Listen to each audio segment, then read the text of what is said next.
Merci, Monsieur le Président. Monsieur le Secrétaire d'État, vous êtes rendu cette semaine dans les Balkans en compagnie du Premier ministre ainsi que de représentants de l'Office des étrangers. Nous avons lu dans la presse que l'objectif de cette mission était notamment d'établir une meilleure information des populations de Macédoine et de Serbie qui souhaitent venir s'établir en Belgique.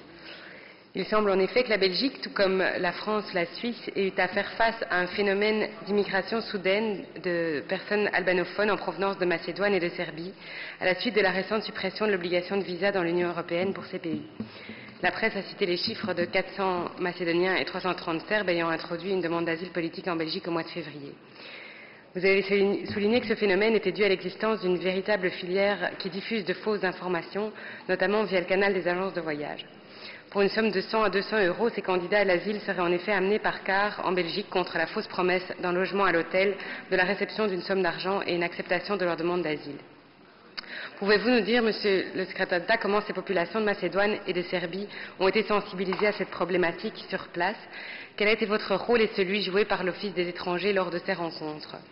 Je voulais savoir également si une collaboration entre notre pays et ces régions va être maintenue à plus long terme en la matière et si des mesures seront prises par les gouvernements de ces pays contre les organisateurs de ce type de voyage qui ont visiblement abusé de la confiance de leurs concitoyens et de leur situation de précarité. Je vous remercie. Monsieur le Secrétaire d'État.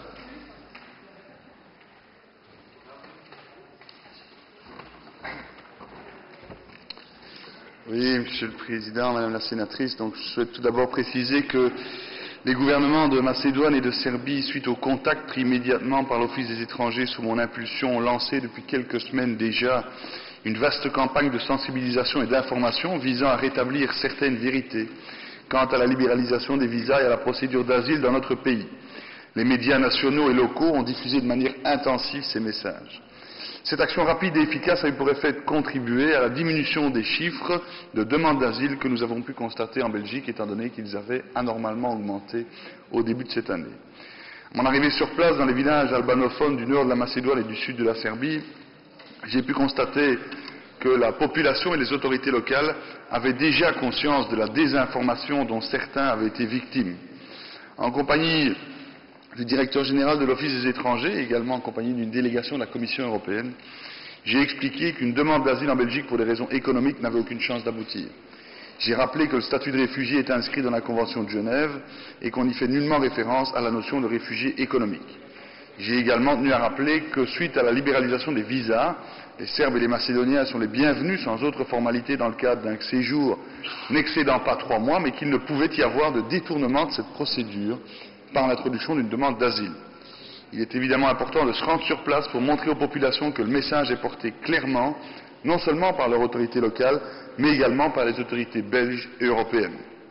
Ce déplacement a eu pour effet de rendre encore plus forte l'information sur la réalité en Belgique, avec comme conséquence que le nombre de demandes d'asile a totalement diminué, voire presque revenu à zéro, et que vous avez pu remarquer qu'un certain nombre de retours volontaires avaient déjà été entamés par des personnes originaires de ces deux régions.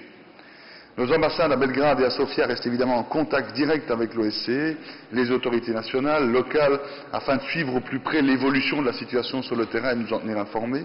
Et réciproquement, évidemment, je reste en contact avec les ambassadeurs de Macédoine et de Serbie accrédités en Belgique pour assurer la fluidité nécessaire dans l'application des accords de réadmission signés avec ces États et avec l'Union européenne. Les gouvernements de ces deux pays se sont engagés à nous tenir informés des enquêtes menées par leurs services de sécurité à propos de ces différentes filières qui ont abusé, manipulé de la situation de ces personnes présentes en Serbie ou en Macédoine. Madame Désir. Mais je remercie le ministre pour sa réponse. Merci. Ik geef nu het woord aan mevrouw Langerie, vooraan vraag aan de staatssecretaris.